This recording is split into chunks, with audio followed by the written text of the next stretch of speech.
সুপ্রিয় দর্শক, আসসালামু আলাইকুম। রিফা রান্নার রেসিপি থেকে সবাইকে স্বাগতম। আজ আমি আপনাদের সাথে শেয়ার করব খুবই মুসমুসে আর দারুণ টেস্টি একটি নাস্তার রেসিপি। শুধুমাত্র ২ থেকে ৩টি উপকরণ দিয়ে এই নাস্তাটি বানিয়ে নিতে পারবেন।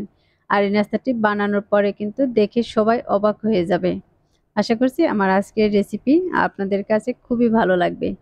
আর রেসিপি ভালো লাগলে ভিডিওতে অবশ্যই একটি লাইক দিয়ে শেয়ার করে দিবেন। আর আমার চ্যানেলটি এখনো সাবস্ক্রাইব করে না থাকলে চ্যানেলটি সাবস্ক্রাইব করার অনুরোধ রইল। আর যারা চ্যানেলটি সাবস্ক্রাইব করেছেন তাদেরকে অসংখ্য ধন্যবাদ। তাহলে আর কথা না বাড়িয়ে চলুন মূল রেসিপিটি একবার দেখে নেই। আজকের এই নাস্তাটি বানানোর জন্য আমি এখানে আটা নিয়ে নিচ্ছি ২ কাপ পরিমাণে। আপনারা চাইলে নাস্তাটি কম বা বেশি করে বানিয়ে নিতে পারেন। তার সাথে দিয়ে দিচ্ছি সামান্য পরিমাণে কালো জিরা আর হাফ চা চামচ লবণ, আর দিয়ে দিচ্ছি ২ টেবিল চামচ পরিমাণে রান্নার তেল। এই তেল আর আটাটাকে আমি ভালোভাবে মাখিয়ে নিব। মাখিয়ে তেলের যে একটা দোলাভাব, এই দোলাভাবটাকে আর রাখা যাবে না। দেখতে পাচ্ছেন আমি কিন্তু হাত দিয়ে খুব সুন্দর করে এটাকে ঘষে ঘষে মিশিয়ে নিচ্ছি। আর এই নাস্তাটি বানানোর জন্য এই আটার মাঝে তেলের পরিমাণটা কিন্তু একটু বেশি দিতে হবে।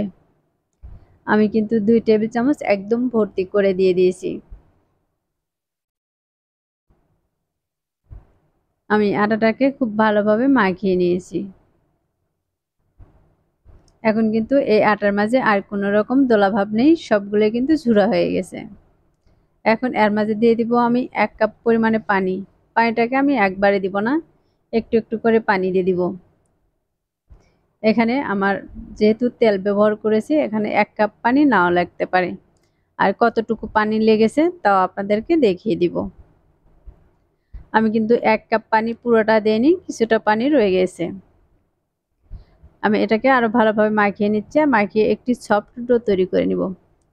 এই ডোটা কিন্তু খুব নরম বানাবো না, একটু শক্ত করেই বানিয়ে নিব।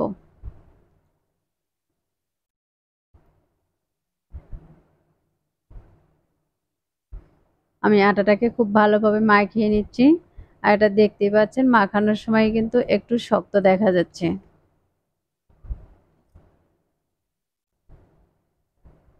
আমি এটাকে মাখিয়ে বড় একটি বলের মতো বানিয়ে নিচ্ছি। আর এই আটাটা কিন্তু আমি আর রেস্টে রাখবো না, সরাসরি এখান থেকে লেচি কেটে নিচ্ছি।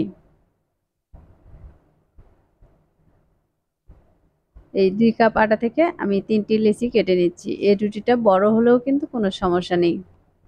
আর একটি লেচি হাতে নিয়ে আমি এরকম করে হাত দিয়ে ঘুরে ঘুরে খুব সুন্দর করে একটি বড় বলের শেপ দিয়ে নিচ্ছি। আমার এটা বলের শেপ দেওয়া হয়ে গেছে। এখন এটাকে বোর্ডে নিয়ে নিচ্ছি। আর এর উপরে কিছুটা পরিমাণে শুকনো আটা ছড়িয়ে দিচ্ছি। তাহলে কিন্তু এটা রুটি বেলে নেওয়ার সময় আর বোর্ডের সাথে লেগে যাবে না। এবার হাত দিয়ে চেপে একটু বড় করে নিয়েছি। তারপর রুটি বেলনা দিয়ে এটাকে বড় একটি রুটি বেলে নিব। আর যখন এরকম বোর্ডের সাথে লেগে যাবে তখন কিন্তু আবারও সামান্য পরিমাণে করে আটা দিয়ে তারপরে কিন্তু এরকম করে বেলে নিতে হবে।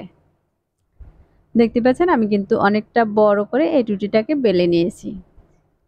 এই রুটিটা কিন্তু খুব বেশি মোটা বানাবো না, আবার কিন্তু খুব বেশি পাতলাও বানাবো না। আমরা রেগুলার যে রুটি বানাই সে তার চাইতে একটু পাতলা করে নিব। আর এই রুটিটাকে কাটার জন্য আমি এখানে একটি কুকি কাটার ব্যবহার করেছি। আপনারা চাইলে এটাকে গ্লাস বা যে কোনো কাটার দিয়ে কেটে নিতে পারেন। আমি এই রুটি থেকে কিন্তু ছোট ছোট করে বেশ কিছু রুটি কেটে নিচ্ছি।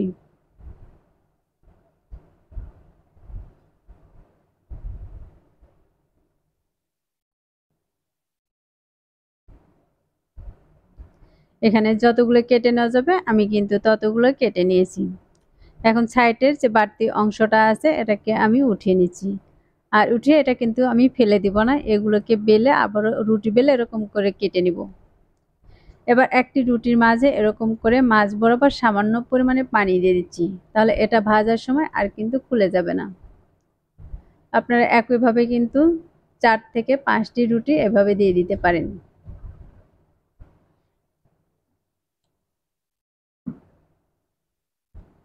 এবার একটি কাঠি দিয়ে মাঝ বরাবর এরকম করে দাগ কেটে নিচ্ছি। এরকম একটু চাপ দিলে কিন্তু সবগুলো মাঝ বরাবর লেগে যাবে। দেখতে পাচ্ছেন সবগুলো কিন্তু মাঝ বরাবর লেগে গেছে। এখন এইভাবে তেলের মাঝে ছেড়ে দিচ্ছি। আর এটা ভাজার জন্য চুলায় একটি কড়াই বসিয়ে তার মাঝে তেল দিয়ে তেলটাকে মিডিয়াম আঁচে গরম করে নিয়েছি। এখন এগুলোকে আমি ভেজে নিচ্ছি। আর দেখতে পাচ্ছেন এটা তেলে দেওয়ার সাথে সাথে কিন্তু এর লেয়ারগুলো খুব সুন্দরভাবে আলাদা হয়ে যাচ্ছে। আর এটা কিন্তু ভাজার পরে দেখতে আরো অনেক সুন্দর দেখা যায়। তাহলে দেখতে পাচ্ছেন এখানে কিন্তু আমার এগুলো ভাজা হয়ে গেছে। এখন এগুলো তেল থেকে উঠিয়ে নিচ্ছি। আর একইভাবে কিন্তু বাকি সবগুলোকে ভেজে আমি এখানে উঠিয়ে নিয়েছি। আর এগুলো ভাজার পর দেখে কিন্তু বুঝতেই পারতেছেন মাশাআল্লাহ এগুলো দেখতে কিন্তু অনেক সুন্দর দেখা যাচ্ছে।